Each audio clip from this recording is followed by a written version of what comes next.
If you've listened to GBH Radio 89.7 at all this week, between 5 and 10 in the morning, you've heard a new pair of voices. Paris Alston and Jeremy Siegel are the brand new hosts of the brand new Morning Edition here at GBH. And let's put it this way, it is not your grandparents, or for that matter, your typical NPR. A very tired, I think, Paris and Jeremy join me now. It's great to see you both. Congratulations. Thanks so much, Tim. I'm right in what I said. It is a very different kind of show, is it not, Paris? Yes, it is. I would say that it's something that's fresh, there's new perspective, and it's really dynamic. And of course, there's two of us, right? So that makes it very different. What do you want to add to that, Jeremy? It is a really different experience. It is, and I mean, beyond it just being two of us, we want it to be us and other people, listeners. We want to bring listeners into the conversation. We want to make it not just two people telling you the news of the day, but two people having a conversation about the news of the day that you can be part of. You know, I love NPR's Morning Edition. I have to say that before I say the following. I'm listening to you two guys this morning having this fabulous conversation, full of life, with this young man who's an Olympian from Medway, just came back from Beijing.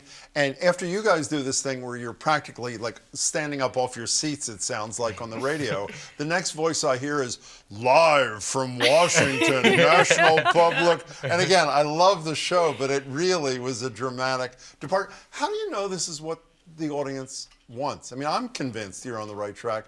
Why are you convinced you're on the right track? So, one, we've gotten a lot of positive feedback. People who are really excited about this new dawn and this new vibe that's on the radio, and people who want to be part of this new experience. We're also going into the community and talking to people about what they want in a morning news experience. Well, you did that actually on day one. You were already out there at the tea talking to, what's that called? Spilling the tea or whatever it is. Yeah. So is that the kind of thing you're talking about in terms of reaching out to real people? It's definitely the kind of thing we're talking about. I mean, that's going out and talking to people about something they care about. Who doesn't want to talk about the tea? Everybody, whether it's a good thing or a bad thing, you definitely want to talk about the tea. But yeah, that's something that we're talking about for sure. You know, Paris just mentioned a minute ago, the feedback was great.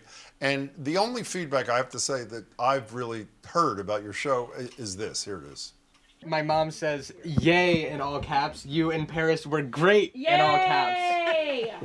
Now, Jeremy, I had a mother too. If your mother had said anything other than "yay, you were great," would you have been crushed like I would have been crushed? I absolutely would have been crushed. Totally and broken your spirit, right? My mom has said way more than that too. I give Paris updates throughout the morning. My mom listens to every hour, sends comments about every story.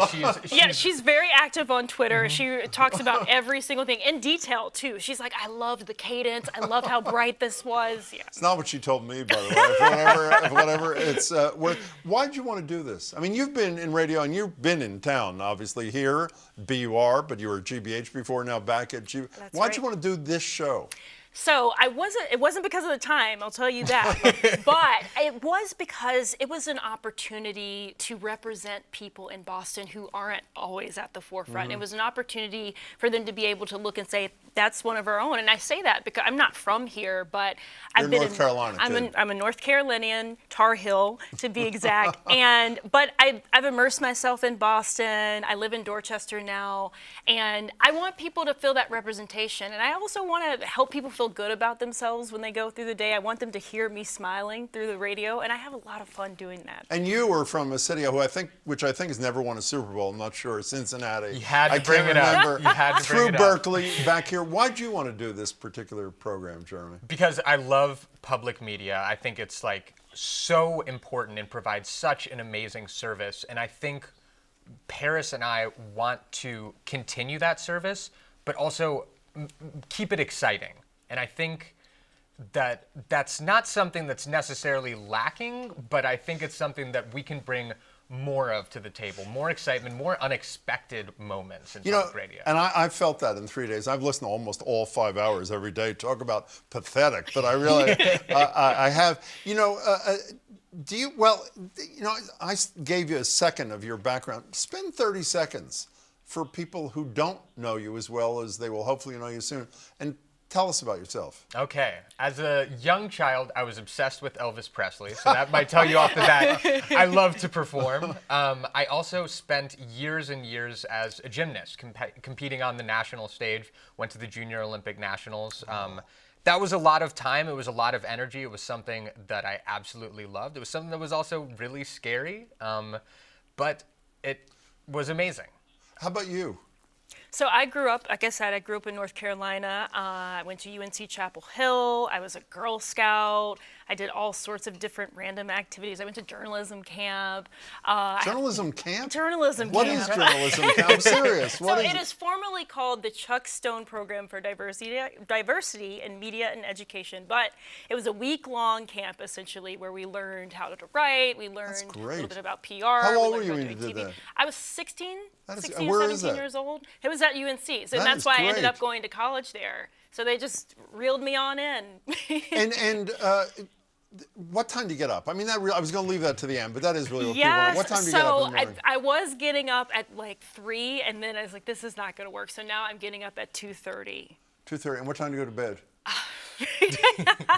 It's supposed to be like 7:30, but it's been 9 o'clock some nights, which is not good. Do you know what the word masochism means? Have you No, seen that in the tell me. distance? Okay, what are your times? Bed and up. Bed, shoot for 7, much more like 8, wake up at 2:50. But talk about masochism. I mean, you're the one having us on an evening show after. Exactly. No, I think that's sadism, actually, on my part, if you really want to know. One of the things you guys say a lot is there's going to be a real local focus, and there is. And I'm worried when I wake up in the morning, and we're trying to focus on local stuff, too. Is there enough? You've made clear that there's a ton of things. But again, back to the issue. Is that what people, you think, want at the start of their day? They want to stay close to home, or do they want to go further away? Do you know what I mean? I think people want a little bit of both, and sometimes a lot of bit of both. And I think we're trying to do that on the show. I think also what people want is just a genuineness in the way they're hearing about what's happening at home and what's happening far away. And through this new format, this new way of having a conversation about the news, I think Paris and I are genuine people that people are hearing talk with them, not just to them. Do you actually like each other? You didn't know each other before this. Do you like each other, or is this a phony thing? No, No, we hate it's each not. other. It's not a phony thing? Obviously, it's a phony thing. stand I can tell Can't it's a stand 'em. it's a phony thing. You know, getting back to this camp thing for a second, who do you say to yourself, as you were going through your career to this point, was there somebody who said he or she does this job or this kind of job exactly the way I want to do it someday that you're doing it? Was there such a person? I mean, yes. So there were a number of people, but one who comes to mind is Sway Calloway. I don't know if you're familiar with Sway. I don't think so. Sway was a host on MTV's Total Requests Live, and now he has a show on Shade 45, which is a Sirius XM station. And Sway was always really cool and hip to me. I was young. I have 2 older brothers. They were watching MTV. I was just trying to be cool, but I liked that Sway was cool, but he also was accessible and informative.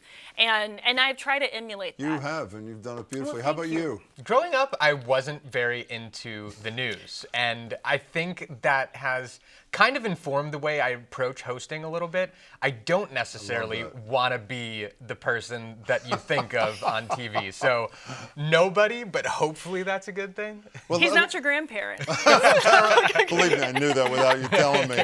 I've really loved the first 3 days, and if anybody out there is not tuned in, they should do it tomorrow morning. You guys are doing great work. We're thrilled to have you here. Congratulations, and I look forward to many years together, Paris and Jeremy. Thanks. Thanks so much, Jim.